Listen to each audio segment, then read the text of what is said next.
जयदीप आपटे नावाच्या शिल्पकाराने छत्रपती शिवाजी महाराजांचं जे शिल्प बनवलं, म्हणजे जे मालवण मधील छत्रपती शिवरायांचा पुतळा त्या ठिकाणी जमिनीवर खाली पडला, त्याच शिल्पकाराने फेसबुकवर एक शिल्प पोस्ट केलं आणि त्याच्यामध्ये छत्रपती शिवाजी महाराजांच्या डोक्यावर वार झाल्याचं त्याच्यामध्ये नमूद केलं.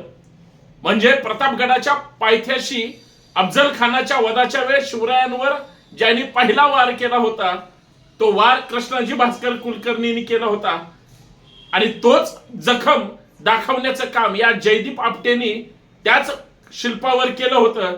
आणि फेसबुकवर आपटे आणि सहस्त्रबुद्धे ज्या पद्धतीनं चर्चा करतात, शिवप्रेमींच्या भावना भडकल्या पाहिजेत अशा पद्धतीचं ते त्याचं स्टेटमेंट आहे.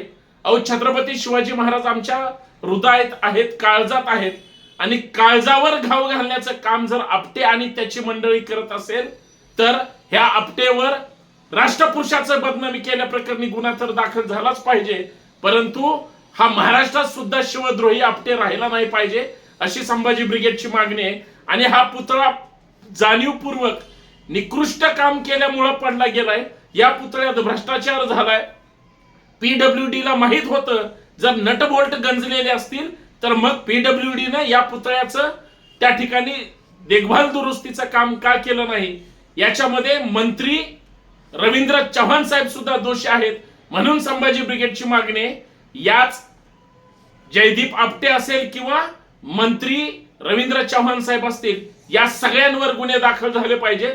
अरे, हे जर छत्रपती शिवाजी महाराजांचा अशा पद्धतीने अवमान करत असतील, त्यांचा जो काही पूर्वीचा बदला आहे तो आता घ्यायचा असेल, एका कुलकर्णीचे 2 कुलकर्णी शिवाजी महाराजांनी केले, त्याचा जर बदला अशा पद्धतीने हे घेत असतील तर हे साफ चुकीचं आहे आणि संभाजी ब्रिगेड ते खपवून घेणार नाही.